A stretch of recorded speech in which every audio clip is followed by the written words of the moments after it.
መሆን ያለበት። አንዳንዱ ደግሞ ይደውልና ሆስፒታል ብዙ ኮንታክቶች ስላሉ ደውሎ ሲያወራ ዶክተሩን ያገኙ ራሳቸው የሚያክሙትን ዶክተሮች ያገኙ ሁሉ ይመስላቸዋል። ዶክተሮቹ ጊዜ የላቸው። ኦኬ የሚያወሩት እነማንን ነው?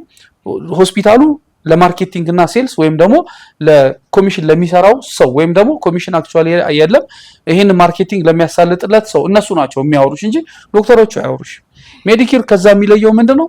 ቀጥታ ዶክተርና ታካሚውን አንድ ላይ ነው የሚያገናኝ እና ፋሲሊቴት ነው የሚያደርገው። ከዛ ውጭ አዲስ ነገር ከተፈጠረ አዲስ ነገር ካለ ከዚህ በኋላም ሊኖር አይችልም። ምክንያቱም 16ኛ ዙር ሰምተናል። አዳዲስ ነገሮች ኦሬዲ አልቀዋል። ከዚህ በኋላ አዲስ ነገር አይኖርም። ቢኖርም በጣም ኢዚ አሁን ለምሳሌ ባለፈው ስለ ፒጂቲ የማውቀው ነገር የለም። ይሄ ፕሪ ኢምፕላንቴሽን ጄኔቲክ ቴስት ግን አንድ ታካሚ ከዚህ ፕሮፋይል ስንልክላቸው ፒጂቲ ያስፈልጋታል አሉኝ።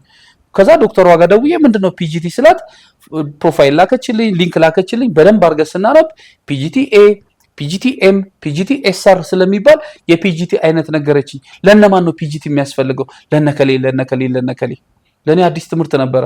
ከዛ ቢሮ ካሉት የጤና ባለሙያዎች ጋር አወራንና ስለ ፒጂቲ አሁን ጠለቅ ያለ መረጃዎች አሉን። ታካሚዎች ፒጂቲ እንፈልጋለን ብለው ሲመጡ እኛ በደንብ ኤክስፕሌን እናደርግላቸዋለን።